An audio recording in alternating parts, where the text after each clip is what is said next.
¿qué tal? Muy buenas noches, bienvenidos a Sin Su Permiso. Hace 40 años, Plan Internacional llegó a El Salvador con el propósito de contribuir a mejorar la calidad de vida de niños, niñas y adolescentes en condiciones económicas desfavorables. A lo largo de todo ese tiempo, Plan ha desarrollado diferentes programas. El más conocido es Por Ser Niña, que propicia el empoderamiento femenino a partir de la defensa de los derechos de las mujeres. ¿Es posible que un país como El Salvador le garantice a las niñas la protección de sus derechos? Sobre esta interrogante girará el programa de hoy de Sin Su Permiso, con nuestros invitados, el doctor Adolfo Vidal, gerente de programas de Plan Internacional, y Celina Rosales, gerente de la unidad de programas La Libertad. Les deseamos muy buenas noches a todos y bienvenidos nuevamente a Sin Su Permiso. Antes de saludar a nuestros invitados, saludo a Francesca y a Ana. Buenas noches, bienvenidas. Buenas noches, Lorena. Buenas noches, Ana. Buenas noches. Doña Celina, doctor Vidal, buenas noches, bienvenidos al programa. Un gusto tenerlos acá. Gracias, igual. Buenas noches y gracias a ustedes por invitarnos. Realmente es un gusto compartir con ustedes esta noche y sobre todo al lado de mi colega Celina, aquí con ustedes. Quisiéramos empezar que nos cuenten un poco qué es Plan. Yo sé que ustedes han estado en diferentes medios de comunicación, han tenido campañas publicitarias, han tenido todo un manejo de la comunicación, pero puede ser que alguien allá afuera todavía no conozca qué es Plan y quisiéramos empezar con eso. Yo creo que la persona más oportuna para hablar sobre eso es Celina. ¿Tiene cuántos años Celina en Plan? 31 años. Sí, exacto. Entonces ya tiene Sí. mucha de la historia de Plan de esos 40 bueno, años. doña Celina, entonces la invitamos para que nos comente usted. ¿Qué es Plan? Bueno, Plan Internacional nace en el año de 1937. Es toda una historia, ¿verdad?, de nacimiento que se da pues por la situación de la guerra civil y posteriormente, bueno, hay dos personas que deciden fundar la institución después de haber pasado esta situación de la guerra civil. Entonces estas personas empezaron a ver que habían muchos niños y niñas que después de la guerra habían quedado sin sus padres y sus madres. Y es así que se funda Plan Internacional. Posteriormente va creciendo y llega a los diferentes países. Y en el caso nuestro, pues llega a El Salvador y ya tenemos más de 40 años de estar aquí en el país. Entonces es una historia muy linda, ¿verdad? Porque en realidad desde su nacimiento es para trabajar por los derechos de los niños y las niñas. Y bueno, ya nosotros, como lo hemos mencionado, estamos trabajando aquí en 5 grandes departamentos de El Salvador, que es La Libertad, Cabañas, San Salvador, Chalatenango y Cuscatlán. ¿Por qué solo 5? Bueno, porque cuando la institución llega a El Salvador, empezamos trabajando solo en San Salvador. Se hace todo un estudio, todo un diagnóstico. Sabemos que El Salvador es un país pobre, donde hay pobreza, y en esa época se viene al propio San Salvador, ¿verdad? Y después se hace todo un estudio y se van definiendo los próximos departamentos. Y es así que se define que se va a Chalatenango, posteriormente a La Libertad, y de ahí que se ha ido a los otros dos Pero departamentos. ¿cuáles son los criterios que toman? ¿Qué arroja el estudio para decidir estos son los 5 departamentos que escojo? Buen punto. Yo creo que tal como Celina lo mencionaba, o sea, el Plan ha migrado, ¿no? Ha migrado no solamente de enfoques, sino que también de trabajos geográficos en el mundo. Ya lo mencionaba Celina, comenzó a través del impacto de la Guerra Civil Española, que nace en España, pues se extiende después durante la Segunda Guerra Mundial al resto de Europa, pero después cuando se encontraron de que la guerra había terminado, los niños ya no estaban huérfanos, ya había pasado una generación, ¿a dónde nos vamos? A donde hay pobreza. Y fue así como llegan justamente a África, a Asia y América Latina.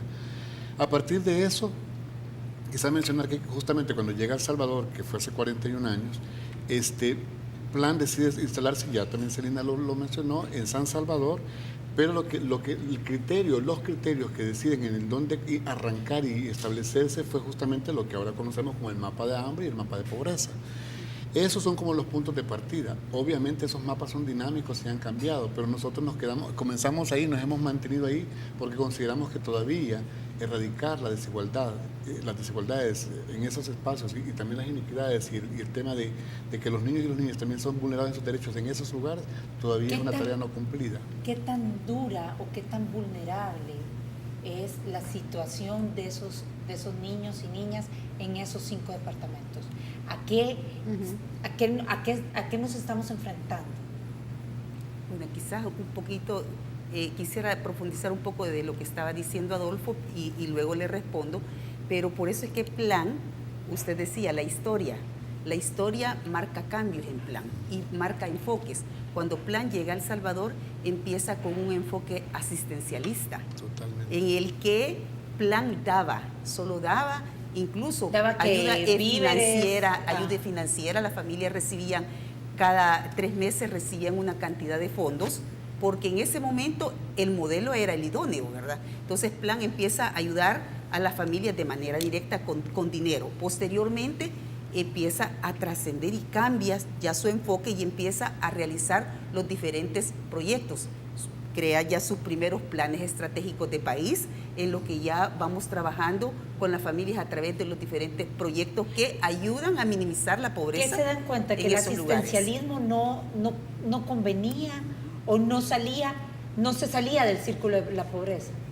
Por eso menciono, en ese momento casi todas las instituciones trabajaban con ese enfoque, pero lo que se podía ver era que nosotros dábamos los fondos y la gente, la persona en ese momento posiblemente comía bien durante 2 días, pero seguía en la pobreza. Y las comunidades seguían siempre con la dificultad del agua, de la energía eléctrica, de mejoramiento de vivienda, de vías de acceso. Y es ahí donde empieza Plan a trabajar con las familias en las comunidades y empezamos a desarrollar los primeros proyectos, ¿verdad? Que van ayudando a que estas comunidades empiecen a salir de ese estado en el que se encuentran y empezamos con los procesos de formación, de capacitación, ¿verdad? Para que tanto los niños como también los adultos empiecen a ver una perspectiva de vida diferente. Y es por eso que ahora hay un mayor enfoque en las niñas, o sea, es por eso que ahora se siente nos da la percepción de que se están como reenfocando en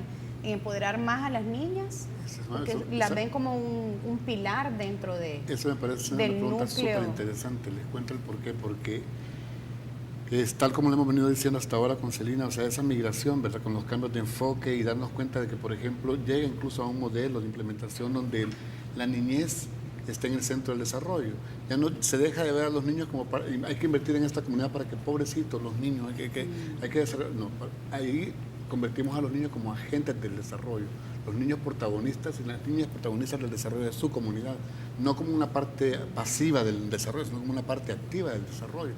Eso cambió hace unos tiempos, pero justamente en el 2011, Plan se da cuenta de que, o hace un análisis mucho más profundo a partir de 2 cosas. Primero, una visita que ocurre por la representante de Plan Alemania a un país africano, en donde se da cuenta, ella, por una experiencia vivencial, de que encuentra una niña caminando por la calle, con un poco de agua en el hombro, con un niño con su hermanito de la mano, y le pregunta que cómo está. La niña le dice, bien. O sea, ¿y cómo se puede estar bien teniendo apenas 8 o 9 años y cuidando a un niño y cargando agua? O sea, entonces, que podría haber sido su hijo, de hecho, según las estadísticas. Sí, exacto. Entonces, y la pregunta es ¿cómo estás? Bien. La segunda pregunta es, ¿y vas a la escuela? No voy a la escuela. ¿Y por qué no vas a la escuela? Porque soy una niña, porque soy niña. O sea, la única determinante que obliga a las niñas en muchas ocasiones, en muchos lugares del mundo, a no ir a la escuela es el hecho de ser. Exacto, es el ser niña. Entonces ella tenía que hacer el oficio del hogar, que era cargar el agua, cuidar a su hermanito menor. Y esa realidad que relata es una realidad que viven muchas de las niñas de nuestro país. Eso iba, doctor. ¿Esa realidad es igual a lo de aquí o es peor? Esa y peores en alguna medida, porque les cuento. ¿Qué tan peor? Regresando al punto de por qué los departamentos y por qué.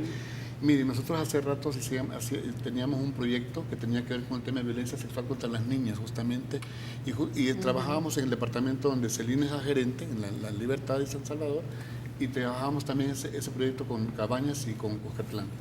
¿Qué nos pareció súper interesante? La cantidad de casos de violencia sexual hacia las niñas en los departamentos de San Salvador y la Libertad es mayor, pero el tipo de vulneración, los casos más graves, más espantosos o más horrorosos, no eran ahí, eran en Cabañas. ese es un elemento importante. Hagamos otro análisis. ¿Cuál es el departamento más pobre del país actualmente? Cabañas.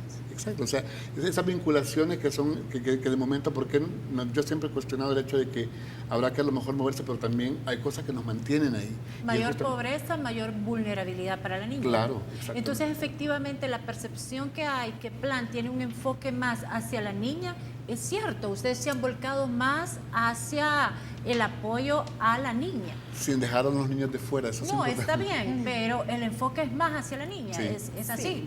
Sí, y Adolfo hacía mención, recuérdese también que las instituciones trabajamos mucho también viviendo las normativas de cada país. Y en El Salvador, por ejemplo, marca el hecho de que El Salvador rectifica lo que es la Convención de los Derechos del Niño. Y entonces ahí los enfoques van cambiando, como lo mencionaba Adolfo, ya somos una institución de que estamos trabajando ya no con la doctrina de la situación irregular, donde el niño y la niña, ¿verdad?, no es sujeto de derecho. Entonces aquí, a partir de lo de la convención, todas las instituciones empezamos a ver que la niña como protagonista y el niño como protagonista de su propio desarrollo. ¿Cómo logran ustedes empoderar a esas niñas, a esos niños en comunidades con tanta pobreza donde supondría prevalece el machismo? Porque son niñas, entonces tenés que quedarte en la casa. Entonces, porque ustedes, leyendo sobre ustedes hablan del tema de reproducción femenina y temas que son bastante utópicos, tabúes en la sociedad, pero sobre todo en esas condiciones. Con una de las herramientas más poderosas, la educación. Es una, ¿verdad? Esa es una. ¿A la niña o a toda la familia? Es que eso es lo interesante, o sea, porque esa es una, ¿verdad? El que genera empoderamiento, el tener la información oportuna, que te llegue a tiempo y además que te genere todas esas herramientas para la vida, ¿no? La educación como herramienta poderosa. Y la otra herramienta poderosa también es el tema de la generación de autonomía económica en las niñas. Ya no pensamos que la mujer o la niña tiene que ser la que se quede cuidando al hermanito pequeño, la que vaya a cargar el agua, como en el caso ese, o la que sea víctima de cualquier vulneración. No, la niña tiene que también estudiar, tiene que desarrollar en alguna medida su autonomía económica y tiene que también desarrollar otras habilidades que le pueden servir para defenderse. Doctor, ¿tienen ustedes, perdón que lo interrumpa, pero a mí me gustaría que habláramos de un ejemplo concreto, de algún caso de éxito? En Cabañas, vaya. En Cabañas. Como que nos contaran... La libertad porque se la libertad. De a una niña, si se puede decir el nombre, perfecto. No. Desde el momento que llegaron a la casa, cómo encontraron la familia, cómo rompieron esos tabúes sociales dentro de la familia. ¿Cómo si nos puede hacer un resumen en menos de 2 minutos, porque tengo que ir a un corte. Bueno, yo le puedo decir, estamos hablando de Cabañas. Trabajamos con una niña, que le diré que el nombre es Rosa, una niña que vivía en condiciones de pobreza, tenía aproximadamente 13 años. Ella se dedicaba a cuidar la casa, no estaba yendo a la escuela, se empieza a incentivarle, se le da la oportunidad a ella a través de una beca para que ella vaya a la escuela, y esta niña no solo se queda con ir a la escuela, sino que también dentro del centro escolar tenemos proyectos, y uno de ellos es la educación financiera, Aflatún. La niña empieza a ver la oportunidad de ella no solo de poder estudiar, sino que también aprender y ver cómo ella puede mejorar, y empieza a interesarse en poder poner un emprendimiento. Entra entonces en un área de emprendimientos, se le empieza a fortalecer. Ahora ella es una empresaria que le da trabajo a 5 personas, a 5 jóvenes más. ¿Cuántos años tiene ahora la niña? Ahora ella tiene 22 años, 23 años. Qué maravilloso. 23 años, y ella ahora es empresaria de ese lugar, y ella dice, mire, todo lo que yo hago se convierte en una líder, porque en la medida de que recibe procesos de formación, ella se está empoderando, y en ese momento ella se convierte en una líder dentro de su comunidad y empieza a trabajar, y ahora tiene un negocio muy próspero de encurtidos. Todo el mundo que de Cabañas sabrá de quién hablo yo. Vende encurtidos, y bueno, ahora ella, le digo, tiene hasta 4 personas más con las que está trabajando. Datos importantes sobre la vulnerabilidad de las niñas en nuestro país nos trae Francesca a continuación en su sección Top 5.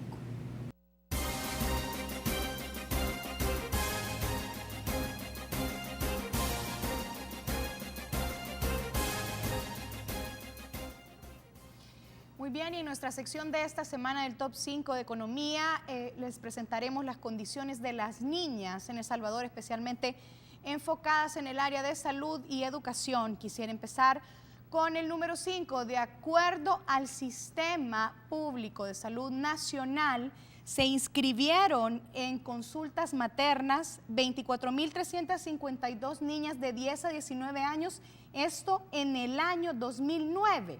Y la cifra en el año 2015 subió a 25.584, lo que quiere decir que en lugar de que se haya dado una reducción de embarazos en niñas de 10 a 19 años, aumentó, y la cifra aumentó un 1.58%. ¿Y cómo está relacionada esta cifra con el siguiente indicador? ¿Usted creería que estas niñas que salieron embarazadas no iban a la escuela, estaban en situación de desocupación, vivían en las zonas rurales? Pues no. 40% de las niñas salieron embarazadas cuando estudiaban en un centro público de educación o en un centro privado también. Es decir, que estas niñas ya tenían recorrido una parte de su historia académica cuando salieron embarazadas. En el número 3, ¿sabía usted que en El Salvador las niñas entre 10 y 12 años, el 22% de ellas que dieron a luz fue producto de una violación? Es decir, fue producto de una agresión y por parte de un familiar, de acuerdo a las estadísticas del Instituto de Medicina Legal. En el número 2, del total de estadísticas que maneja el Instituto de Medicina Legal recibidas por parte de violaciones a mujeres, ¿sabía usted que el 70% de las denuncias recibidas por violación son niñas entre 10 y 17 años? O sea, 7 de cada 10 mujeres que reportaron haber sido violadas en el 2015, porque el indicador no ha sido actualizado, fueron niñas. Y en el número 1, todo esto se relaciona también con el acceso que se tiene a educación, con el acceso que se tiene a prevención.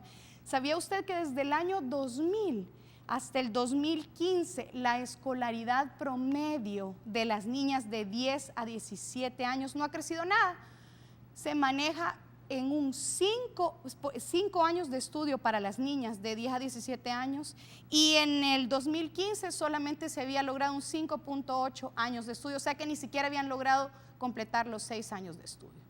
Así están los indicadores de las niñas en nuestro país. ¿Qué vamos a hacer para remediarlo o qué se está haciendo? Seguimos esperando y seguimos viendo los avances, aunque leves, en relación, por supuesto, a este tema. Vamos a seguir entrevistando a uno de los responsables del principal plan que impulsa la educación de las niñas en nuestro país a nivel de organismos multilaterales. Vamos a una pausa comercial, ya volvemos con nuestra entrevista.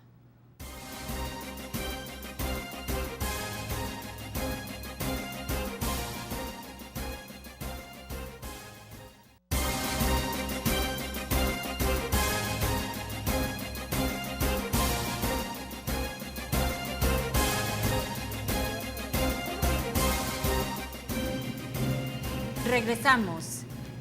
Doña Celina, a mí me surge una duda en el caso que usted nos comentaba de Rosa. ¿No tiene algo que ver ahí también el papel de la madre? Porque yo he conocido varios casos que empleadas domésticas que uno les pregunta, bueno, ¿y qué haces tú con tus hijas? Ni modo, se quedan cuidando a los hermanitos menores porque si no, yo no puedo trabajar. Entonces, a veces estas niñas lo hacen por apoyar a sus madres, que son las que traen la comida a la casa. Por ejemplo, el caso de Rosa, ¿cómo era? Ella no estaba vinculada a una necesidad de que su madre le pedía que cuidara el entorno de la familia. Pero sí, muchos de los casos. ¿Cómo hizo la mamá de Rosa? Porque le puede servir de ejemplo a muchas mujeres. Le diré, el trabajo que Plan hace no lo hace de manera individual, sino que generalmente lo hace de una manera colectiva. Lo que implica es, por ejemplo, las organizaciones comunitarias, las ADESCOS, juegan un rol primordial dentro de una comunidad. Los grupos, por ejemplo, de madres dentro de las comunidades también juegan roles primordiales. Entonces, en el caso, por ejemplo, de Rosa, estoy hablando de una joven, y que ahora ya, bueno, ya es una joven, pero cuando ella estaba pequeña, Ajá. ella se habló primero con la mamá de la importancia de la educación de su hija y se le informa a la mamá que en el caso de Rosa tiene sus derechos y adicional también se le pide a ella pues que apoye a su hija, porque lo que ella está haciendo nada más al dejar a Rosa es perpetuando ese círculo de la pobreza. Porque Rosa, lo que va a suceder es que si ella no va a la escuela, si ella no estudia, dentro de un periodo de tiempo, ella posiblemente va a buscar una pareja para poder ella mejorar sus condiciones, y entonces viene un embarazo, viene un niño, viene una niña, y lo que va a suceder es que van a venir más. Pero concretamente, ¿cuál fue la solución en esa familia? Exactamente. Entonces, en el caso de ella, y no era solo ella, sino que eran 3 hermanitos, Ajá. es conversar con la mamá de la importancia de la educación de su hija. Y entonces la posteriormente mamá de dejó de eso, trabajar la y se mamá quedó en dice, la casa. bueno, si yo tengo que dar un poco más de tiempo, ¿verdad? En el que yo me voy a distribuir mi tiempo como para poder quedar cuidando mis hijos, o que alguien de la comunidad me ayude Es difícil, también. porque incluso ¿verdad? gente de clase media no puede ni siquiera dejar de trabajar. Sí. Muy difícil esa solución. Pero yo ahí quiero, porque me recoloca en un punto súper trascendental. Es que es trascendental en eso. cuanto a pensar de que ningún abordaje puede ser así como de carácter unificado, ¿no? Sino que tiene que ser de carácter estructural o multidimensional en dado caso. Es como el trabajo infantil. Si lo ves nada más, o sea, bajo la mirada de la protección, para que se queden cuidados, ¿no? O de la educación, y no colocas la seguridad económica familiar como parte de toda la mirada que tenés que abordar, porque al final decir, no, es que el niño es utilizado para que para que abone o para que forme parte de la economía familiar. Entonces, si no lo ves desde todas las perspectivas, desde todas las dimensiones, es difícil. Igual el caso de Rosa. Yo creo que el caso de Rosa, no solamente la mamá es un elemento clave, todos son al final actores claves para poder generar las condiciones de Rosa. Por eso es que Plan ahora, ese salto cualitativo que da, cuando dice que hay que empoderar a las niñas, pero sí hay que empoderarlas, pero también hay que generar condiciones para que el desarrollo de ellas sean óptimas. ¿Y qué significa generar condiciones? Trabajar con la familia, trabajar con la comunidad, trabajar con los niños, trabajar con los hombres, trabajar con todo, porque al final, y eso también lo dice la Lepina, lo dice la Convención de los Derechos del Niño y de la Niña, hay un principio que es trascendental que se comprenda, y es el principio de corresponsabilidad. Y ese principio de corresponsabilidad le consigna o nos da a cada uno de nosotros el hecho de que tenemos que hacer algo. Doctor, pero lo de Rosa fue una cosa positiva, Sí. porque convencen a la mamá. Pero ¿cuántas mamás no se convencen? Eso. Exacto. Hay resistencia. ¿A cuánta hay resistencia en encontrar cómo lo enfrentan? O caen en O la hay más frustración casos de de que eso. ustedes llegan a un momento que legalmente ya no pueden hacer nada más. En el caso de Rosa, fíjense que yo creo que las mamás son más solidarias, ¿verdad? Son más como solidarias con sus hijas. Yo creo que quienes más resistencia pueden imponer en el tema Son de que los las papás. niñas sigan estudiando, que las niñas sigan teniendo oportunidades en la vida, pueden ser los papás. Yo creo que pueden ser, no digo que sean, pueden ser los papás. Yo he encontrado a lo mejor historias en donde los niños de resistencia no han estado necesariamente o en el papá o en la mamá, sino que a lo mejor en el mismo círculo, en el mismo entorno. Por ejemplo, o sea, si una niña se siente amenazada porque a lo mejor un maestro o un acosador, deja de ir a la escuela. Si una niña se siente que el camino de la casa a la escuela es inseguro, deja de ir a la escuela. Si la niña se siente de que ella tiene que formar parte de la economía familiar, es la familia entera. Si la niña siente que la comunidad la rechaza, entonces de repente pueden ser como múltiples causas. Entonces no podemos como pensar de que a lo mejor o solo la mamá, o solo el papá, o solo la familia, porque pueden ser un montón de elementos. Por eso es que el trabajo de Plan está en múltiples dimensiones también. O sea, son programas que piensan que para resolver la problemática de la brecha que existe entre el cumplimiento de derechos entre niñas y niños, tenemos que hacerlo con una mirada así. ¿Y qué resultados han tenido en esta campaña que ustedes han lanzado por ser niña? ¿Cuáles son como los resultados más relevantes que pueden demostrar que El Salvador realmente está haciendo algo por las niñas, verdad? Mire, yo creo que quizás uno de los resultados más grandes es que muchas niñas han finalizado su educación secundaria. Y eso ha sido porque el movimiento invita a que más personas se unan. Con una pequeña contribución de $10 al mes, usted aporta como para que nosotros podamos dar una beca. Y esto lo que permite es que una niña finalice su educación secundaria. ¿Sabe usted que si una niña logra finalizar su educación secundaria, las perspectivas de vida cambian grandemente? Totalmente. Esa niña toma decisiones más seguras, esa niña no se va a embarazar, sino todo lo contrario, esa niña lo que va a pensar es cómo puedo seguir estudiando en la universidad.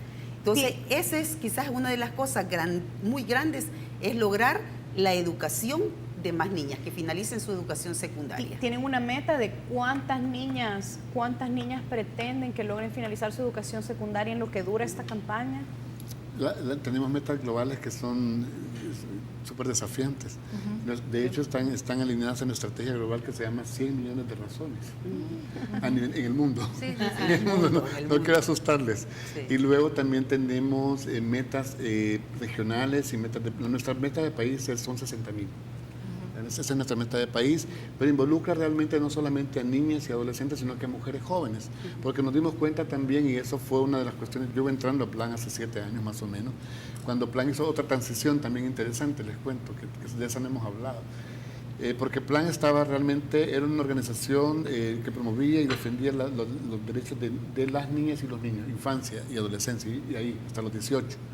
Pero, y justamente nuestro director anterior nos lo decía, o sea, pero algo en lo que se puso a pensar Plan, y no Plan, fue la demanda de los chicos cuando les dijo, miren, que ustedes es una organización que a los 18 años nos suelta y como que caemos en caída libre, ¿no? O sea, y eso es cierto. ¿Por qué? Porque la juventud es una transición hacia la adultez que también requiere de acompañamiento. Es más vulnerable. Y que requiere de acompañamiento. Entonces, eso hizo que Plan se extendiera. Justamente yo iba llegando, ¿verdad? Selena, el Plan cuando se extendió hacia la juventud. Y ahora trabajamos hasta con las juventudes. Nuestras metas son esas, en términos de nuestra inversión programática, directa, pero indirectamente, y aquí hay que decirlo también, incidimos en la política pública y de esa manera estamos garantizando llegar a todas las líneas del país. Yo quiero preguntarle sobre política pública y educación. Las niñas son becadas en escuelas públicas. Sí. Lo que se le da se les subsidia gastos de libros, exacto, transporte y todo eso. Todo lo que el Estado no da. ¿Cómo armoniza Plan o cómo se garantiza a ustedes que el sistema educativo tan deficitario de este país vaya en armonía con los objetivos que ustedes proponen? Porque al menos en la educación pública no hablan de salud sexual reproductiva. Y ustedes, y pocas veces hablan de empoderamiento de la mujer. Entonces, ¿cómo hacen? Quizá ahí también hemos abierto también una ventana de oportunidad en Plan al trabajar meternos dentro de los espacios políticos más importantes, ¿verdad? Estamos en el Consejo Nacional de Niñez y Adolescencia y ahí no solamente hacemos Contraloría, en el CONNA, exactamente, en el CONNA, y ahí no solamente hacemos Contraloría, bueno, Celina forma parte ahora del Consejo, y entonces, no solamente hacemos Contraloría, sino acompañamos y empujamos al Estado para que realmente cumpla, ¿no? Porque también eso es una lógica que se entiende, aunque no se aprueba del todo. Nosotros como sociedad civil, y Celina que ahora está ahí también se da cuenta, empujamos mucho para que el Estado cumpla con el deber ser, y el deber ser es el 100%. O sea, no el 90, no el 80, pero no es el 100%. O si está cumpliendo el deber ser. Vamos por partes. Y luego el otro componente es la mirada del Estado que le dice a uno, mire, pero es que yo tengo plata para poder cumplir con esto. Y ahí es donde uno negocia, ¿verdad? Ahora, ¿qué ha pasado en El Salvador en relación a todas las áreas? O sea, porque educación es una de ellas, pero si hablamos de salud, si hablamos de protección de la niñez, yo creo que hay avances, o sea, y ahí sí hay que remontarnos a la deuda histórica que tuvo este país con las niñas y los niños, al homologar su normativa, al aprobar una LEPINA hasta 20 años después de la convención. La convención sale en el 89, la LEPINA en el 2009. El Salvador firmó inmediatamente, fue de los primeros países que firmó, ¿verdad? Firmó, ratificó el siguiente año, también fuimos de los primeros en ratificar, pero fue de los últimos en homologar su ley. Se adelantaron, eso puede ser, fíjense que yo al final les digo a todo el mundo, eso pudo ser malo, pero también fue bueno, les voy a contar por qué. Porque eso le dio la oportunidad al país, y eso fue interesante, le dio la oportunidad al país que la ley que hiciera tuviera un enfoque de lo que después se desarrolló, que es el enfoque sistémico de la protección integral. O sea, no consignarle o no mandatarle la protección de la niñez, la seguridad de la niñez, la educación de la niñez, todo a una sola personas como históricamente hacia los ministerios de niñez o las instancias de niñez eran de las primeras damas. Eso lo borró cualquier enfoque sistémico en el mundo. Dijeron, no, el primerdamismo para esto no. Está bien para otras cosas, pero para esto no. Para esto no. O sea, vamos a dejar ahora realmente que quien atienda sea un ente colegiado donde hay un sistema completo que garantice la protección. Entonces, llegamos tarde, pero no llegamos tan mal. Yo no porque lo diga yo, sino que lo dice justamente la relatora de Naciones Unidas, que es la especialista de LUMBAC, la representante del secretario general de Naciones Unidas, cuando vino al país nos dijo, Marta Santos Páez dijo, este país tiene una de las mejores leyes del mundo. Solo pueden ser superados por Sudáfrica y otro país de Asia que no lo recuerdo. Pero tiene una ley extremadamente desafiante. El que la deben a cumplir, ese es el verdadero desafío. Y la cumplen. O más bien le hago la pregunta, le cambio la pregunta. ¿Cuáles son esas deficiencias legales que tiene El Salvador que no termina de ayudar a que proyectos como Plan por Ser Niña crezcan más? ¿Qué pone limitantes? Que será más fácil la primera pregunta de si la cumple. Yo creo que hay esfuerzos hay avances sustantivos en el cumplimiento, ¿no? Bastantes. Sin embargo, son insuficientes si uno los ve realmente con la demanda, ¿no? Y con la situación realmente de violencia que, por ejemplo, vive el país. Eso es claro. ¿Y de qué forma Plan también verifica que todas las niñas que ustedes becan realmente cumplan con el ir a la escuela y terminen todo eso? ¿Hay algún porcentaje de deserción de las niñas o al final todas las becadas terminan cumpliendo? ¿Cómo monitorean eso ustedes? Mire, sí hay porcentaje, siempre tiene que haber algún porcentaje de deserción, pero es mínimo. Y en el caso de Plan, tenemos una ventaja que nosotros trabajamos en los territorios. Somos una institución que tenemos personal que está todo el día en el campo, visitando las familias, entonces no es un trabajo de escritorio, sino que es del terreno. Y eso lo que nos permite es acercarnos a la niña por si tiene alguna situación que le está afectando como para asistir a la escuela, ver en qué le podemos apoyar, ¿verdad? Entonces eso nos permite que la niña, los fondos que se le dan, en realidad sean utilizados en la educación. ¿Hay voluntariado o todas las personas son personas que trabajan directamente en la organización? Hay voluntariado, pero tenemos personal de la institución en el campo.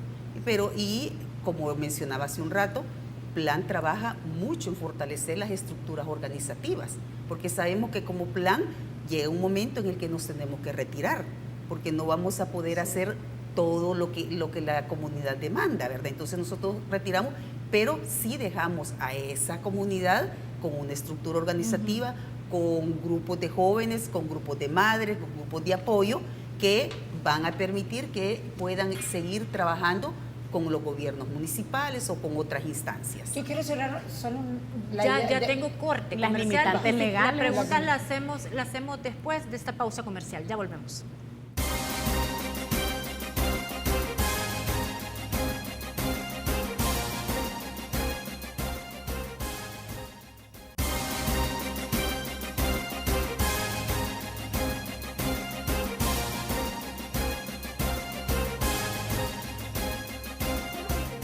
Continuamos. Ana, ¿tú tenías una duda? Sí, quiero retomar el tema de las limitantes legales. Este país, leyes existen y son buenas. El problema es la aplicación de la ley. Sí, pero yo quisiera retomar también el punto de este tema de dónde estamos, ¿no? O sea, porque, como les digo, tenemos una muy buena ley de difícil implementación porque todo enfoque sistémico es difícil, ¿no? Es complejo, más que difícil, es complejo. Y en una experiencia, yo tuve la oportunidad de estar en el Congreso Mundial por la Infancia en Puebla hace 3 años, y era interesante lo que pasó ahí, o sea, porque los países llegaron a contar su experiencia de cuánto tiempo les tomó implementar un sistema de protección de la niñez que fuera realmente, que funcionara efectivo como sistema. Finlandia, imagínense un país como Finlandia, 8 años. Nosotros tenemos 6 años de implementación, 6 años y meses. Pero eso no debería ser una Finlandia. excusa. Vamos por partes. ¿Cuánto le tomó a Colombia? 14 años. Entonces, realmente es que claro, vamos paso a paso. Yo creo que este país lo que tenía que hacer al principio era primero montar todo el engranaje, del CONA no había nada. Yo también fui parte del consejo y cuando recuerdo, comentan de manera anecdótica, es que caminábamos en una sala vacía. Bueno, ahora Celina llega a esa sala y ya encuentra Ya la todo llena, ya la amueblado. llena. Ya está amueblada, ya hay micrófono, pero no había nada, era solo llena de aire y las personas que estábamos ahí. Y tomando las decisiones primeras eran: mañana mando secretarias, escritores, porque no había nada. Entonces lo que había era voluntad. Pero sí, definitivamente hemos avanzado, pero también no lo suficiente. Yo sigo posicionado en que no lo suficiente en relación a lo que realmente la realidad de las niñas. Doctor Celina, nosotros pusimos en nuestras redes sociales una pregunta sobre si consideraban que aquí en El Salvador se respetan los derechos de las niñas. Y hubo varios comentarios, pero lo general es que creen que no. Que la mayoría dicen no, porque aquí hay mucha pobreza y mucha violencia. Entonces, ¿cómo es que un proyecto como Plan no logra superar la percepción de lo vulnerable que son los niños y las niñas en este país? Mire, ¿O es porque un proyecto porque no es percepción, sino es realidad? mire, primero quiere decir, el hecho de ser pobre no significa que voy a vulnerar derechos, porque No, eso lo estamos clarísimos. tienen todos los niños y las Claro. niñas, tienen su derecho. En el caso nuestro como Plan, he mencionado, estamos trabajando en 5 departamentos y a nivel de país tenemos 14 departamentos. Solo ahí puede usted ver el trabajo que nosotros hacemos. Queda una buena cantidad de que hay otros organismos posiblemente que también lo están haciendo. Entonces eso también es como un poco de tomar en cuenta. Y decía Adolfo, tenemos los marcos normativos, pero una de las debilidades que también tenemos es que no todos conocemos qué es la lepina. Y eso es también parte de lo que deberíamos de hacer, cómo divulgar los marcos normativos que tenemos, porque entonces en la medida que la gente los conoce, por un lado lo respeta y por otro lado lo exige. Y entonces esa parte nos hace falta mucho. Usted puede ir, pues hoy ya mucha gente conoce la lepina, al menos conoce qué es la lepina. Cuando usted pregunta, dice, esa es la que habla de los derechos de los niños y que si yo hago algo, me puedo ir a la cárcel. Ajá. Al menos tiene un poco la idea, que no debería de ser de una forma, no de esa forma, pensar de que voy a ir a la cárcel por la lepina, sino que voy a ir a la cárcel porque no estoy cumpliendo derechos. ¿Verdad? Entonces eso es un poco, y creo que como Plan hemos trabajado fuertemente en la divulgación, hemos trabajado con nuestros programas que son muy integrales, ¿verdad? Porque en realidad para poder hablar de los derechos de la niñez, como Plan también tenemos que buscar la forma de trabajar con el papá, con la mamá, con la comunidad, con la familia, articularnos también con las diferentes instancias del Estado, ¿verdad? Entonces eso es como un trabajo bastante fuerte. Pero igual la data, solo quería comentar un tema de la data que dijo Francesca en su sección. Ella decía que de 10 mujeres violadas, si no me equivoco, 7 son niñas. Sí. Entonces, de alguna forma, la pregunta de Ana, ahí está claro. No es percepción, es realidad. Y eso me parece interesante, porque fíjate bien, ¿quiénes responden a esa encuesta en percepción? Seguramente hombres y mujeres, ¿no? O adolescentes o jóvenes y jóvenes, de mujeres y hombres. O sea, que el punto es también qué hago yo para no vulnerar los derechos de esas niñas también, o sea, como hombre, o que corresponde una encuesta de percepción, o de un sondeo. Yo creo que nosotros tenemos también resultados así contundentes y muy interesantes. O sea, cuando el año pasado, sí, el Fondo de Población con el Ministerio de Salud y el MINED lanzaron justamente la georreferenciación del embarazo en la adolescencia. ¿Cuál es el mapa del embarazo en la adolescencia? Si bien es cierto, las cifras no se han movido en más de 30 años y mantenemos ese espantoso 30%. No, se ha mantenido. Lo que ha crecido es las inscripciones maternas y las más pequeñas. O sea, ahora las que se embarazan, bueno, que no se embarazan, están por abajo de 15 años. Y eso exactamente es un elemento importante, porque la normativa dice, y el Código Penal es totalmente claro en el artículo 97, dice toda relación sexual con menor de 15 años es tipificada como una violación. Modificado hasta hace poco. modificada hace, no más, como unos 6, 7 ¿Cuándo años. fue que lo penalizaron? No, el matrimonio es lo que se no, acaba de el quitar. matrimonio. No, lo que El dijeron matrimonio. era que si se casaba ya no era pena. Eso es lo que se acaba de quitar Ajá. ahora con el matrimonio. Ajá. Entonces, pero imagínate, si una niña de 15 años o de 14, y bueno, apareció una de 9 hace poco en este año. O sea, Impresionante. eso, exacto. Entonces, mi pregunta es, y ahí es interesante para quienes respondan, yo estoy de acuerdo con la percepción. Es que es esa la percepción. O sea, no la voy a discutir porque creo que el dato es totalmente confiable. Vale. Lo que traslado hacia quienes responden es qué hago yo para que eso no ocurra. ¿Qué hago yo para que los casos de vulneración hacia las niñas no se den? O sea, porque también es importante darnos cuenta, y por eso lo decía, yo lo hablé hace un rato con el tema del principio de corresponsabilidad, o sea, porque nos mandata, nos dicen, mire, no quedarse ciego. ¿Qué hacemos también cuando vemos los casos de niñez en calle, por ejemplo? ¿Qué hacemos nosotros? ¿Qué Pero recomiendan? ¿qué se puede hacer? Ajá. Porque ¿qué se puede hacer? Yo tuve una discusión fuerte con uno de mis sobrinos, que ponía en el carro, o sea, y justamente me decía, baje el vidrio, dele dinero, usted se representa. Y yo, no puedo, no debo. ¿Por qué? Primero porque lo que ocurre detrás de los niños que están, muchos de casi más del 90% de los niños que están en calle, son esta explotación. Claro que Esa sí. explotación. Y entonces lo que uno debe analizar más que eso es el tema de revisar si realmente alrededor del niño no está el explotador, porque entonces, o sea, esa moneda que das... Doctor, ¿pero qué se puede hacer? Si usted lo que ve, y le pongo un punto, Cifco, cerca de Casa Presidencial, donde se supone que está el presidente de la República trabajando, ahí usted ve una mujer con varios niños chiquitos, uno en brazos, y entonces ahí la explotadora es la mamá. ¿Qué hace uno? Seguramente hay Pero ahí un hombre. No funciona lo que tú estás diciendo, no funcionan las leyes. No funciona, porque a esa señora le deberían de quitar esos niños, porque el CONA debería agarrar a esos niños y llevarlos a que tengan una camita, a que coman sus 3 tiempos de comida. ¿Qué hace uno? Porque Entonces, están como siendo ciudadano, explotados constantemente y frente a la presidencia de la República. ¿A quién Entonces, ¿qué denuncia? podemos esperar? ¿a quién denuncia? Dígame, Es porque frustrante. porque yo he tenido las ganas hasta de agarrar a los niños y subirlos al carro, pero yo voy a terminar presa, porque No.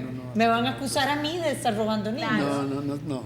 Porque no es justo. Y hay elementos bien interesantes y han jugado varias cosas que me parecen relevantes. Todo este tipo de vulneraciones, o sea, ya la ley es clara, o sea, no solamente se hace la denuncia, porque con la denuncia tu nombre queda registrado y tu identidad Ay, queda no hay problema de registrada. denunciar eso.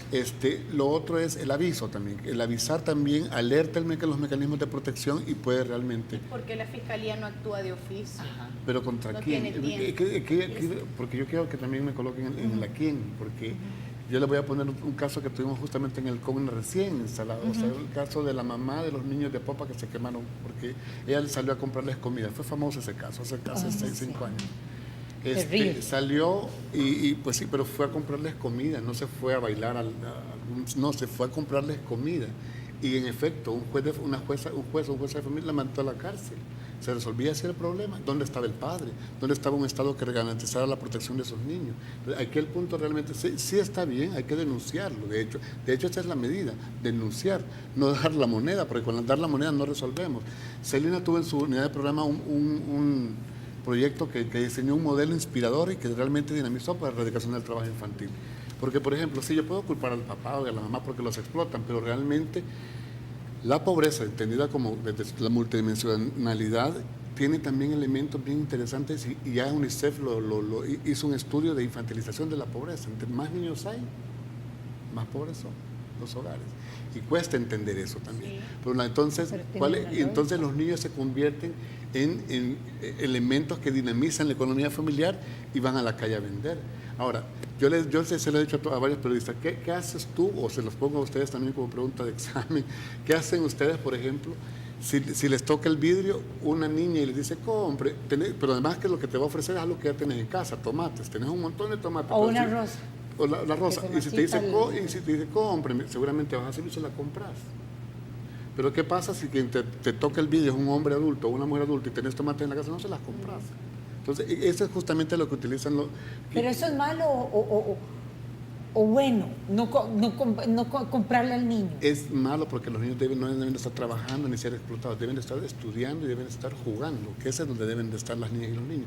Pero que Celina les cuente la experiencia porque es súper motivadora realmente, y los resultados todavía, quizás los mejores, que todavía las alcaldías se apropiaron del modelo y sigue funcionando. Celina, antes de que nos comente esto, solo un breve comentario. Nos quedan 3 minutos y definitivamente ustedes hacen una labor que no queda más que pararse y aplaudirles. Entonces, cuéntenos eso, pero además, dígale a cámara qué es lo que la gente puede hacer para ayudar a Plan. Este es su espacio y esto es lo que nosotros como comunicadores podemos aportar. Bueno, comentarles, tuvimos un proyecto de erradicación del trabajo infantil en las ventas ambulantes en los mercados en 6 municipios. Y básicamente entendimos que no íbamos a trabajar solo con el niño y la niña, sino que teníamos que trabajar con el grupo familiar. Y esto tuvo implicaciones porque al inicio, cuando empezamos en todos los mercados a ver que estaban los niños y niñas, y empezamos a hablar con las mamás porque el niño estaba vendiendo, ella decía, bueno, mi hijo vende, no va a la escuela porque él me da una cantidad de dinero porque yo soy una madre soltera. Y tengo, además de él, tengo 2 niños más. Empezamos a conversar con ellas y les ofrecimos la oportunidad de que estos niños fueran a la escuela. Nosotros les íbamos a apoyar con un proyecto de refuerzo escolar para que los niños podrían hacer sus tareas, que estuvieran en mejores condiciones. Pero además hicimos todo un estudio con cada una de las mamás y vimos que les podíamos apoyar con sus pequeños negocios para que ellas mejoraran su economía. Y eso, la mamá cuando empezó a ver, bueno, si yo vendo $20 al día porque mi negocio es pequeñito, pero ustedes me están permitiendo incrementar mi negocio, entonces el niño no necesita vender, sino que el niño entonces va a la escuela. Exactamente. Entonces, ¿qué es lo que hicimos? Apoyar a la mamá para que ella incrementara su negocio y de esa forma el niño y la niña iban a este lugar donde ellos hacían sus tareas. Quitamos un poco de la estigmatización que tenían los niños, porque todos decían, son niños de los mercados, son sucios. Y en la escuela les llamaban los niños sucios, porque claro, ellos hacían sus tareas en el suelo, en la pura calle. Y el que ya ellos tuvieran un lugar donde llegaban y hacían sus tareas, ya sus cuadernos iban limpios. Entonces, ese es un ejemplo. Ahora, ¿qué debemos de hacer? ¿Qué debemos de hacer? Si usted en realidad, usted que conoce la situación que viven los niños y las niñas, y especialmente la niña en El Salvador, necesitamos que de una pequeña donación de $10 a Plan Internacional, y con eso nosotros podemos pagar muchas becas para las niñas. ¿A dónde da usted se puede comunicar a plan.org.sb o al teléfono 2562-1310. Bueno, muchas gracias a ambos. Ha sido un gusto tenerlos aquí. Por supuesto que las puertas quedan abiertas. Gracias a Muchísimas ustedes, gracias a ustedes. Y felicitarlas realmente, no solamente por colocar a Plan en la agenda de ustedes, sino por colocar a la niñez, porque se ve que están muy comprometidas con este tema. Así que gracias. Gracias. Ha sido de verdad un gusto y un honor tener a gente como ustedes en nuestro programa. Busquen todas las redes sociales de Plan, porque seguro que han de tener muchas, y ayuden, por favor. Que pasen una feliz noche. Que descansen.